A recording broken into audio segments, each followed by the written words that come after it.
July 1911, a typical morning in the quiet Hendon area of London. 14-year-old Leonard Frank Portway said goodbye to his widowed mother Alice and stepped out of the house to go to school.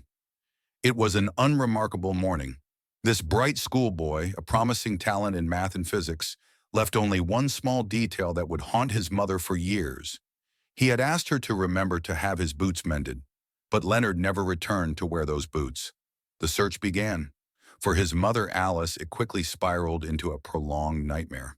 She was a widow, a small tobacconist shopkeeper, and now she was a mother driven mad by despair. She refused to believe her son had run away. She firmly insisted the boy wanted to be an electrical engineer, not a pirate. For many months, Leonard's disappearance was not just a private matter. It became a national news story. Alice Portway showed extraordinary fortitude. She wrote over 100 letters to the police. She contacted British consulates all over the world. She even traveled 3 times to Southampton on baseless rumors, but each trip ended in crushing disappointment. By Christmas, hope had faded, and the search took on a terrible, dark urgency. The police dragged the pond at Burroughs Lodge, no longer looking for a runaway, but for a body. Alice's agony reached Parliament itself.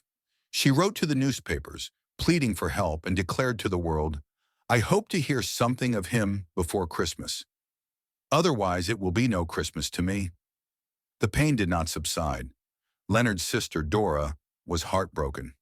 Alice lay awake night after night, listening for every sound, waiting for the footfall of her son that she never heard.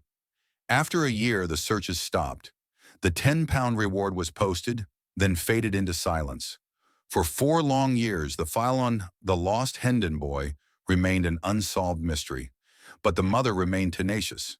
And then, in May 1916, a shocking piece of news appeared in the local paper.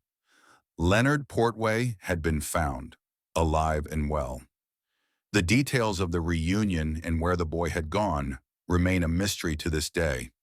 But we know this: Leonard had returned. After sticking around in a few places, he had enlisted, serving king and country in the British Army, perhaps just as World War I was breaking out. After all the suffering and searching, Leonard sent a letter home from France. Leonard returned to London, but not right away. After the war, he went to North Wales, where he met and married Annie Keane. Life eventually pulled Leonard back to where it all began. He took over his mother's business, the tobacconist and newsagent shop. Leonard, who had been the missing schoolboy, was now the master of the family legacy. In 1936, his mother Alice passed away after a long illness. She lived to see her son return.